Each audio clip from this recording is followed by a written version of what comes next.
Welcome to another episode of This Catholic Life. Conversations about life's ups and downs, big and small, how we deal with every situation imaginable, whatever life throws at us, but still manage to be sensible, practical and joyful. Today's show is about TV shows that should be made. A conversation about those shows we think should be made, as opposed to the silly reality shows that actually get made. Now, I've already started the fight, I can tell, but we need to perhaps have a Hollywood producer listen to the show to get some ideas about which TV shows should take off. I'm your host, Peter Holmes, and today I'm joined by Rian Galliott, our resident geek and expert in this area. Welcome, Ryan. Hello. And by Ben and Beth, who are both employees here at the Archdiocese and therefore in the age group of cultural experts in this, because I think the consumers of television, by the way, I think, what is it, the average age is about 37 or something of people. Yeah, so mid-30s, somewhere there. Yeah, playing computer games and a bit slightly older for I think it was like TV. 34. Yeah. Before we get started, a reminder that if you like the show, you should subscribe on your podcast app. Okay, so if we're talking about TV shows that should be made, we probably need to have an honourable mention for those shows which have been made but then discontinued. And I think, Beth, you had one just before we came on air. What was it? Oh, absolutely. It was Firefly. Got discontinued years ago. Always a classic. One season and absolutely the worst decision any production company has ever made is to take that off air. Sometimes I still have nightmares about it. Do you think they're looking at the success of Josh Whedon and just going, oh, man, what do we do? It's just, honestly, I mean, it's just ludicrous. And the movie attempt to wrap it up was a good attempt, but it just wasn't the same. So Seroni was that was crowdfunded, wasn't it, or partially, or?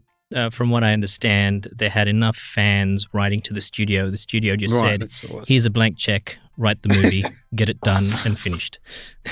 Yeah.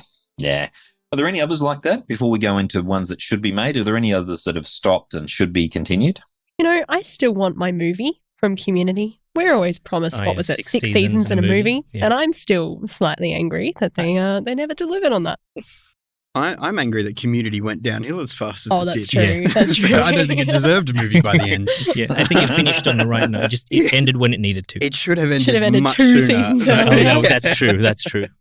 Is that a function of the way Hollywood works in terms of the money, in that they keep something going until it's no longer getting interest? Like, so in other words, it almost inevitably means a series flattens out? Well, I don't know. I think there was a big upset with the Marvel Netflix series, Daredevil in particular. And right. A lot of people were watching that. There was a lot of fans. And when they cancelled that, there was a big outcry. Yep. So I don't think it was a flattening out of that one. No, I agree with that one. Yeah. To bring it back to Community just quickly, there was an issue with writers. And I think when you have a falling out with the mind behind the show, and you think that money can just buy you the replacement, it never works. Well, this is it. He wrote the cast, each character to be elements of his own psyche. Mm-hmm. And they decided in season 3 or 4 to fire him. Yeah. A good idea. They did bring him back. It just wasn't the same after that. It's not, loses something, and then he's trying to make up for all the terrible storylines and things that they've done in the meantime. And there's only so many times you can have a paintball story before people stop watching. Yes. Let's not get into the Star Wars problem with the last 3. Yeah. That was going to be my next point of call. Mandalorian. Yeah. But it is interesting to see with the Star Wars stories. It's interesting to see that they get some so right and some just so wrong. There doesn't seem to be a middle ground with the Star Wars at the moment. Like Rogue One, I thought was great, and then a solo story was a bit of a disappointment. But same with the Mandalorian, seems to be good, and the newer movies. And you're crossing your fingers the whole time, saying, "Please don't stuff it up. Please don't stuff it up." I have to say, I really enjoy the Expanse series. Now, it's one of the few exceptions to the rule where I read a series and then see it in a TV series.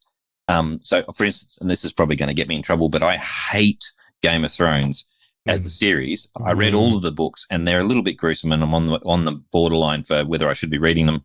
But once it went to TV, I just couldn't watch it, just could not. And lots of people love the TV but couldn't read the books. But The Expanse is a magnificent book series, and they've done a reasonably good job of putting it into TV. That's one of the rare exceptions, I think, to the rule. But some people tell me that shows like Breaking Bad are very good and that they finished on the right note. Others tell me that shows like Lost just absolutely fizzed out at the end, and there's all kinds of things like that. Let's talk about the books that we know, or stories that we know, or concepts that we know that perhaps should be made into a TV series. Look, I'm a huge Halo fan, and there's been talk on and off for years now about a movie. First, it was Neil Blomkamp, and then there was Steven Spielberg, I think, attached to it. I'm really waiting for a TV series that they hopefully can do justice to the material. But, I think that's the problem with something like Halo. Your audience is so big and the connection so strong that there's always going to be a huge chunk of people going, "This is rubbish." That's not my Master Chief. Yeah, no matter how good they got it, some people will absolutely love it, and others will go, "This is," because everyone's feeling towards it, everyone's connection with it is different. Yeah, that's right. But there are big strides to it. There's always a conversation of you can't have Master Chief as a main character because you can't see his expressions. And yet you have the Mandalorian disproving that totally. So Yes. Yeah. Although they're very clever in the way they do the camera work in that one. Oh, definitely. That was the same with Carl Urban as Judge Dredd. Judge Dredd. And he was covered from the nose up was covered, but the way he was able to, in a sort of Batman way, control his mouth when he speaks and his body language. He can do a really good job. Yeah. Cool. So what about other series? I mean, I've read lots of book series that I wish were made into movies. I'm a bit of a sci-fi geek, and there's a whole series of the Honor Harrington is probably the way to pronounce it in English. Series is a magnificent space opera, space navy kind of series that could be made into quite an epic thing, but just the scope of it is too big, I think, for the average studio. What have you got for us, Beth? To be honest, so my favourite genre of novels is like probably 19th century Russian fiction. It's extreme, very extreme. And I think that apart from Tolstoy, a lot of Russian writers don't see the light of day on screen. And I think that's quite a disaster because there's some pretty intense storylines going on there. How would you make a Dostoevsky into a TV show? That would be a very, very long and bleak series. Oh, I know, but look, it would be like you turn that into a kind of crime thriller. Can you imagine Crime and Punishment as a mini series? I think it would be a psychological thriller. It would be absolutely captivating. Yeah, I think a lot. My wife does love Poldark and series like that. And what's the one, Lacrise de Candlefoot? That's pretty bleak and depressing, but they seem to really love that. So, I don't know. There's a kind of beauty in the somber and depressing. Bleak and depressing kind of works though, because it makes us feel a little bit better about our own lives. Oh, you leave feeling great. Yeah. We go, well, at least I'm not that bad. What about real life events? I mean, I know they've made TV shows out of things like, I think it was the underworld ones from Australia's, gangland sort of dramatised gangland history, which was basically rubbish. But it had the same problem. It started out reasonably interesting. Season 1 and season 2 were quite good, and then it just turns out that Australian crime isn't as interesting as we might like it to be. we quickly run out of cool stories, which is so maybe wrap it up around of convicts that really fell short. Well, I mean, I'm surprised they didn't do an Underbelly 1770 or something. And it's all the people who came to Australia sort of why they got sent here. So. Yeah, the trouble is it'd be for stealing a loaf of bread, which isn't as exciting, you'd have to say. With the right music and camera angles, I'm sure we could make it very interesting.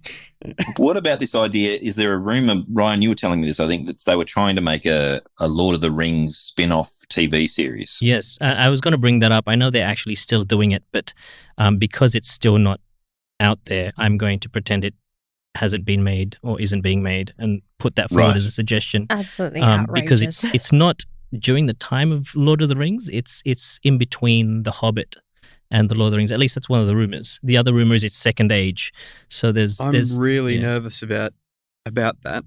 I think we saw with The Hobbit, when you go away from Tolkien's own words, it falls apart pretty quickly. So you also don't rely on human talent and just move to CGI and how fancy you can get with graphics. It's just it was quite interesting how Legolas went from in The Hobbit being this amazing acrobat sort of Jedi jumping guy to just sort of standard jumps back in the original trilogy. He can basically he rode fly. that down the stairs. Or the river scene where he's jumping from dwarf to dwarf. And, he takes off his mask. He's really Yoda from the prequel trilogies. That would be the ultimate crossover, but not the one any of us wanted. Until Disney buys it, and then it will happen. But I mean, what's Iron Man doing there? There's something that's raised by a lot of my friends is they dislike the fact that now many of the fandoms require you to dip your toes into different mediums. So a TV show is no longer just a TV show. You have to read the comic book series, read the novel, and maybe watch the movie, and they all go together, and play the video game if you can. Which, I think Marvel got right in that the movies didn't require any previous knowledge. There was a lot there for the people who were already fans and who had grown up on the comic books and everything, but they didn't need you to know anything about that. But then they went and did the Agents of S.H.I.E.L.D. and they tried to include that. Well, and if you weren't up to date with the movies, you were lost. They never confirmed that those two were connected, which is always good on their part.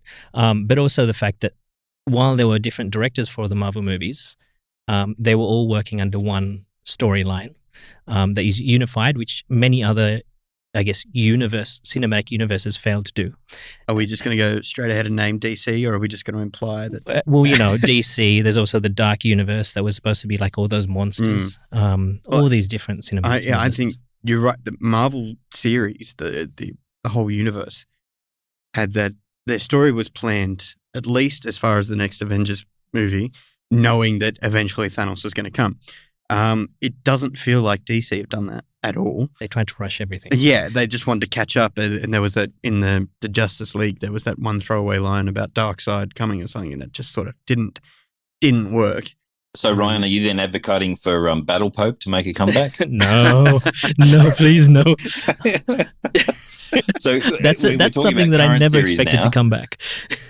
We're talking about current series. What about? I mean, we still haven't really come up with the new greatest idea for the director to take up. Yeah, I don't think any of us are going to get a job in Hollywood anytime soon.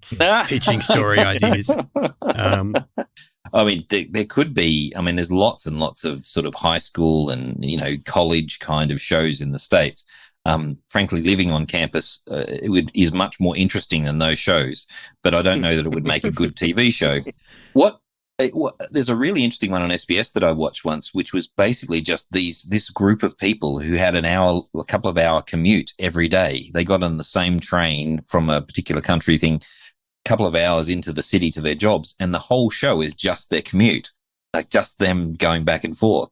And I thought, imagine coming home from work and then sitting down to watch other people going to work. I think. Yeah, exactly. As someone with a long commute, I can't imagine. You can make a show about anything. One of the things that I remember, there was a play made called The Club when I was in high school, and it was based on the Collingwood Football Club. And I think that maybe a TV show, even a mini series about a particular stage in a football club's life or something like that might be interesting for someone like me who's we know documentaries about sport teams do well. There's a couple of good ones on Netflix. There's Sunderland Till I Die, which sort of follows them along a season, which just happened to be one of the worst in the club's history. Right. And watching them come back, and it did phenomenally well, particularly with football fans. But people want to see that. They want to see the behind the scenes on those sorts of things. And the Michael Jordan series recently, the same with the basketball. Obviously an interesting sort of got things sparked up. And I think if you made that into a not fiction, but a story-driven show rather than a documentary, they can be very, very interesting, and they do have a lot of lessons that apply outside of sport. I was just thinking that John Anderson has a podcast, the former Deputy Prime Minister, has a podcast where he interviews people who are interesting. As opposed to your show? Or as opposed to Ben, what are you saying, you're Pete? very interesting, but when John Anderson is interviewing ladies from the House of Lords in England, he's got slightly longer reach, perhaps.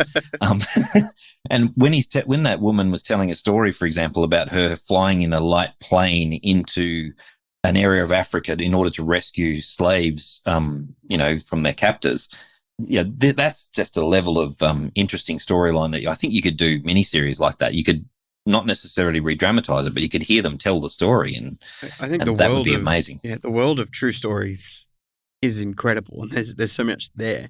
I think I think Hollywood goes for the wrong ones because they know that it will make money. They don't really care what it contributes or anything. It will make money. Even in print, something like the Humans of New York project, huge in America. Like, people just love authentic stories of the people that just live down their street, who have lives that they just, they're so unsuspecting. And a little bit quirky. Yeah, just wild.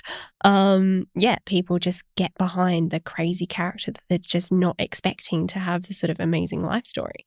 I get behind that.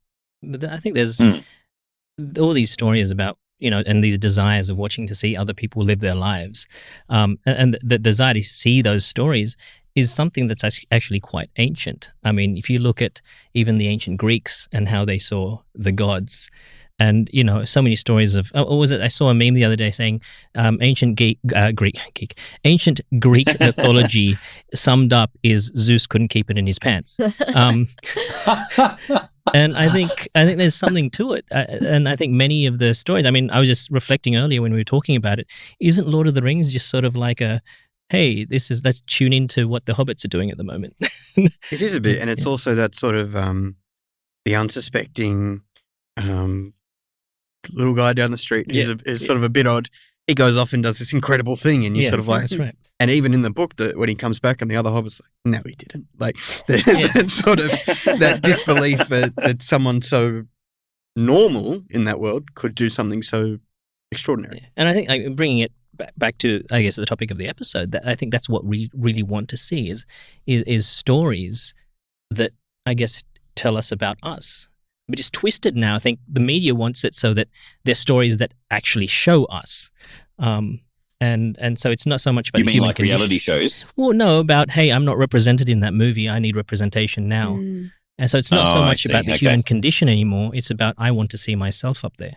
It's very individualistic. Yeah. What's interesting, I don't know if you've seen Erin Brockovich. I didn't like the movie portrayal very much, but the actual story is amazing. Of her, the true story of her taking on the large company that screwed over the local area. And she's still got stories pumping out. I don't know if you saw, but she had recently had another major legal sort of coup win. And I'm thinking, there's another movie right there if they want to. But the thing is that so many stories don't get up because they're seen as political one way or the other.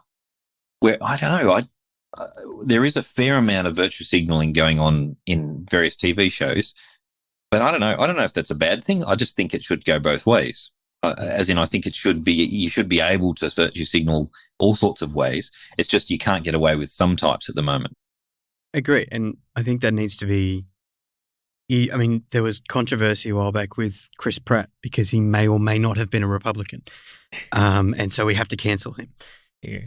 It's ridiculous. I'm happy to hear the most twisted stories of things I disagree with, as long as I can see the other side. As long as there is conservative story, and they've got those like the Hallmark movies and things that are just horribly made and nobody wants to watch.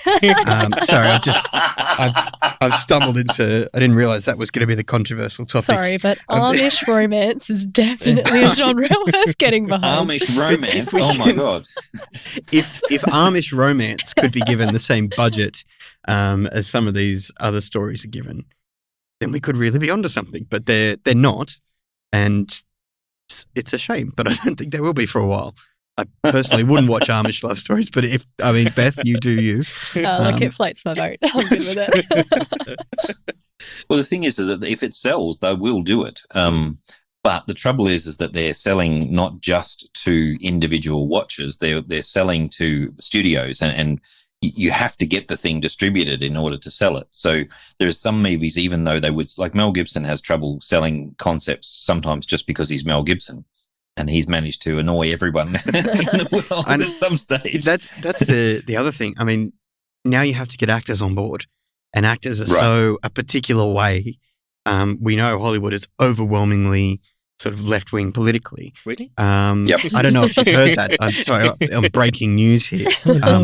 another thing for you is that water is wet. What? But you now have to, like it used to be going back a while, the studio made the decision and they had their actors on the payroll and they put them in the movie.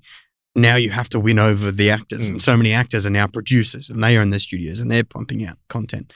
That it's getting harder and harder to do those types of movies. On the other side of that, Joss Whedon, if we may go back to the topic of Joss Whedon, over the course of 2 days, invited all his actor friends over to his house and filmed a black and white version of Much Ado About Nothing for nothing. Beautiful. They filmed it for free. Did he tell them that he was doing and it? Yeah, and it was great because everyone was in it just for the passion of the thing. And it was so popular with all the fans that they released it as a DVD. I purchased a copy. And it was great. It's great seeing Nathan Fillion, as the police playing a buffoon police inspector. It was hilarious. It's great seeing Nathan Fillion play anything. Yeah. He had a small cameo in Big Bang Theory or something. Like my favorite episode. See, I'm a person who gets into quite bizarre reading. I don't like reading fiction that's based on real life. I find that boring. I've seen enough of real life and it just bores me to tears. So I'd much rather, and especially not, dreary, sort of doing it tough sort of country living, because that's what I grew up in. I want to escape when I get into fiction. I want to, read sci-fi. I want to read a magical fantasy or something. Or, I want to read a vampire story or, the Vampire Hunter kind of thing. And whenever they do You're a bit of a Twilight fan, Pete, or? No. This is what my point was. But whenever they do it these days, they turn it into Twinkleville, this kind of sparkly vampires, or they make it into almost the Van Helsing versions have become almost comedic, in the kind of the almost comedy horror kind of thing. I'm not a person who likes horror movies, just the Gorno kind of thing.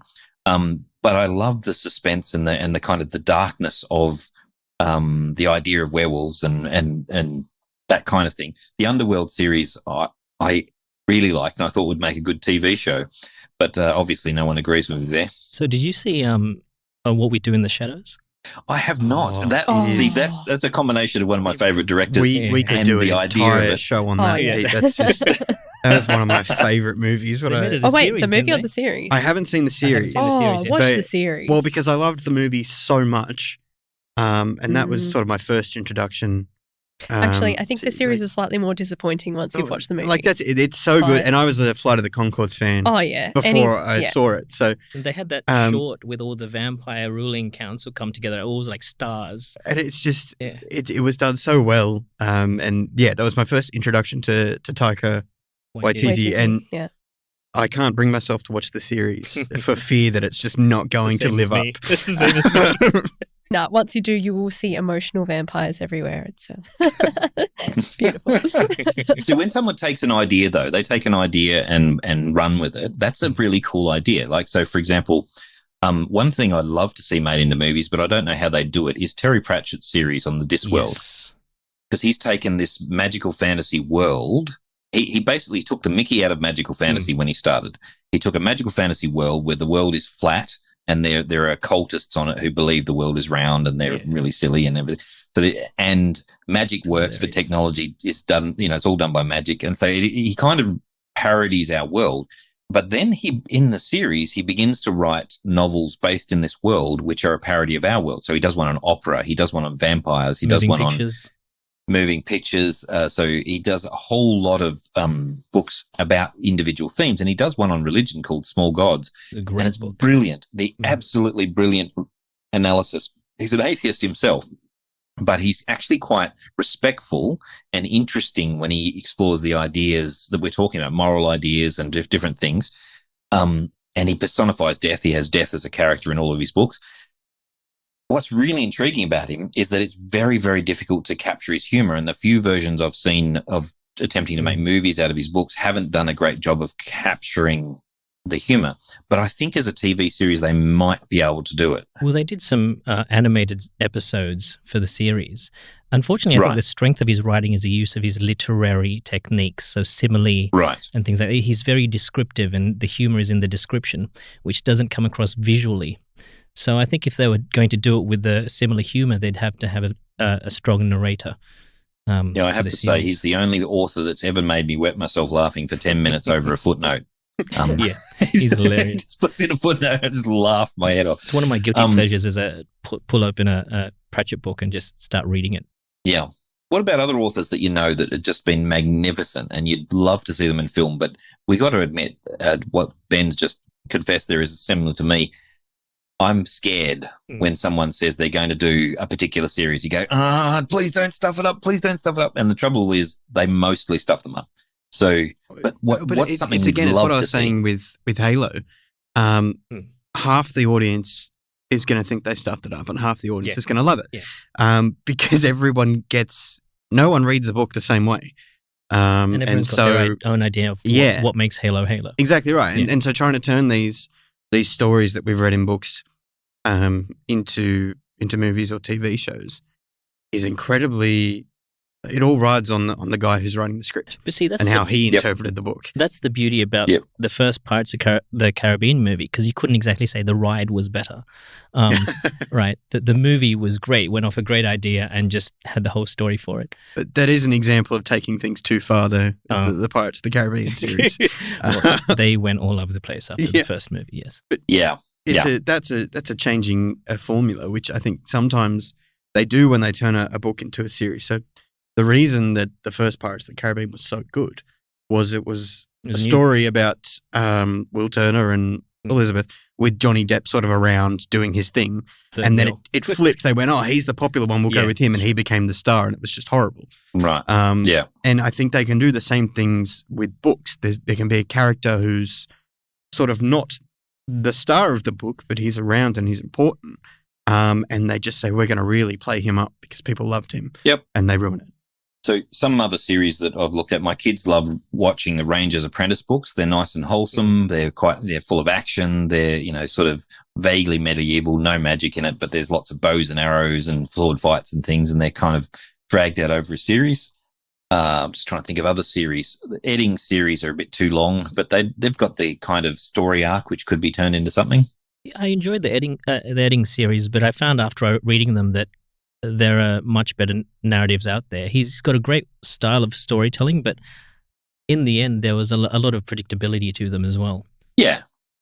But do you want, I know I love a series which keeps me guessing, but do you want a series that's always just trying to be a little bit different just for the sake of it? Yeah, no, not that. No. I think that's what happened with Game of Thrones. I've not read Game of Thrones, but I loved the first 4, maybe 5 seasons.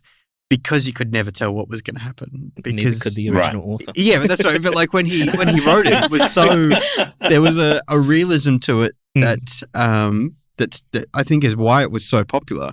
It's very dark. It's like, yes, I love this character. He's the main character. Oh, he's dead now. Like that would never happen. Nobody read a Harry Potter book worrying that Harry Potter was going to die. You knew, he's gonna be there. It's sort of the Coen brothers are really good at that as well. That sort of real life happens at the same time as this story. But the only thing that's not going to happen in Game of Thrones is something nice. Yes. You know what I mean? I think it was a bit too predictable in the sense that he was always looking to shock you and horrify you. Well, that's what I mean. It's the same with the Coen brothers thing. After the first 3 or 4 seasons, you're sort of like, all right, that guy's going to die. So you're ready for it. Then it becomes you. It's the old joke about George R.R. Martin, who's the author of that. Why doesn't he use Twitter? Because he's killed all 144 characters. Yeah. But this, in terms of the actual TV shows, depends. I watch some TV shows just to relax. Like I watch The Expanse when I really want something interesting, exciting. But you're talking about Community. You're not looking for cutting edge art when you're watching Community. Seriously. One of my favorite shows to put on at the end of the day is Seinfeld, because it's just nothing and it's sort of background noise. And it always makes me sort of giggle at the immature sort of just silly things that they were doing in the 90s. But we don't really, I don't know, are there shows like that anymore that are sort of genuinely funny, but they could just sort of be on? They're not. I enjoyed Brooklyn Nine-Nine. Yep. Great series. Yeah. Similar sort of thing. It's ridiculous. Have me watching Brooklyn Nine-Nine, and it's just too much. He's too much. That lead character is just. I think that might have been because of me, Peter. I'm sorry. Andy Samberg, though, I was a big fan of his from The Lonely Island, which is the sort of parody music group he belongs to that came out of Saturday Night Live, which is just, I mean, me and my friends started listening to that when we were about 15, 16, which is exactly the age group it's aimed at. So I don't recommend to many of your listeners that they go check him out. In terms of maturity, yes. But when you're already an Andy Samberg fan and you know him and you know that's what he's about and that's his humour, when it first came on, it was probably the best thing to happen that year was seeing him on there. So, if I can bring it a little bit down in tone, or perhaps up, I should say, in tone. I don't know if any of you have read Louis Duval's Lives of the Saints. Louis Duval has written a whole series of Lives of the Saints, and what he does is he takes the known facts about those saints and then embellishes. He doesn't change the facts, but he brings new characters in who are not actual characters and tells the story of the saint through these new characters' eyes. So, for example, the story of this Saint Ignatius is told through the eyes of a Swedish mercenary soldier who happens to be the one that fired the cannon which knocked his leg out in the battle, and then he gets the job of, because he's upset his captain, he gets the job of having to transport him in the prisoner exchange. And he's a fictional character, but through his eyes, the entire story of St. Ignatius unfolds, and he begins as a cynical onlooker and becomes a kind of a respecter of St. Ignatius. A very clever weaving of the storyline in these Louis Duval books, and it brings alive a certain appreciation for the genuine charism of the saint. When you're not just hearing facts about their life, you're getting it in a fictional story. I think one of the problems I have with coming into the Catholic Church is that Catholics, when they present media about saints, it's just boring. It's this sort of schmaltzy, everyone's uber holy kind of halo stuff. And honestly, I couldn't even put my kids through it. It was just almost, oh God, what's that? That is not even art. Whereas the Louis Duval books actually has an artistry to it. And I wonder if there's not something like The Chosen. You know, The Chosen has demonstrated that it's possible to do a story about the Bible without sucking, without being really bad. Where Jesus doesn't, at the end of the movie, he doesn't come dressed in a suit and he's hugging children as they walk to school or something. And also, it's good production values, and there's good actors, and they can actually act. There's a genuine, professionalism in the presentation, and they genuinely seem to get what's going on in the story. I have some problems with it, but it's pretty good comparatively. Well, if you could do that for Lives of the Saints, that'd be amazing, because the saints' lives are amazing. I've forgotten the name of the director for The Chosen. But he, when starting all this, when he sat down to write it, he met with a priest and a rabbi and some leaders from Protestant groups and spoke to them to find out about the story, to not just sort of assume his own understanding of it. If we're talking about what needs to be made in a Catholic sense is the combination of proper Hollywood people and good actors and everything. With some people who actually know what they're talking about. Yes. I would take a guess and say a lot of what we have seen in terms of Christian media has been Christian media people just doing what they think the message is, and they're picking the important And to be parts. honest, it sells us short in so many ways. I think the least attractive thing, especially for younger people, is when you've got schmaltzy, kind of cheesy, everyone's happy Christian thing. I'm going to get myself in trouble here, but I watched about 5 minutes of Fireproof before I had to go and deal with my nausea because it's so horrible, and it was such a poor advertisement of what the church is saying about those things. And the fact that we show them in schools, that could be an entire RE class. Yeah. And even I remember in high school being probably one of 3 people in the entire year group who was attending mass regularly. And even I was sitting there going, what is this? Why would anyone want to watch this? And you look around the room and half of them are literally asleep, and the well-meaning RE teacher is just sort of dozing off themselves. Part of it's also that a lot of the Catholic shows I've seen, they try to explain too much. and it becomes really preachy. And part of it is in that mystery of us going out afterwards and creating those wiki fandoms going, oh, why did they do this? Yeah. What in the world is this? That's a good point, right? It needs to actually invite people to a conversation rather than tell them just a list of facts. It needs to get them to the openness stage rather than the fully initiated stage. Like here's the bit that's going to get me in trouble. Here's the bit that's going to get me in trouble. I think we absolutely have to stop with the kind of Anglo prudery of always having to look like we're absolutely proper in every presentation, because that's part of the problem with the Fireproof bunch. Is that everything was very, very, upright, and you don't want to say a word in the show because it might put all our audience off. Well, here's the thing: most of life is full of people who are in gritty circumstances, and they say some things when they have a car accident, for example. Or if someone has a car accident, oh bother! No, okay, you've just lost your entire audience. Yeah. So you're no longer believable. and then. We actually, I think, have to take a step back and realize that art portrays life to some extent and helps us to understand the reality of life, and that when there's a gritty circumstance.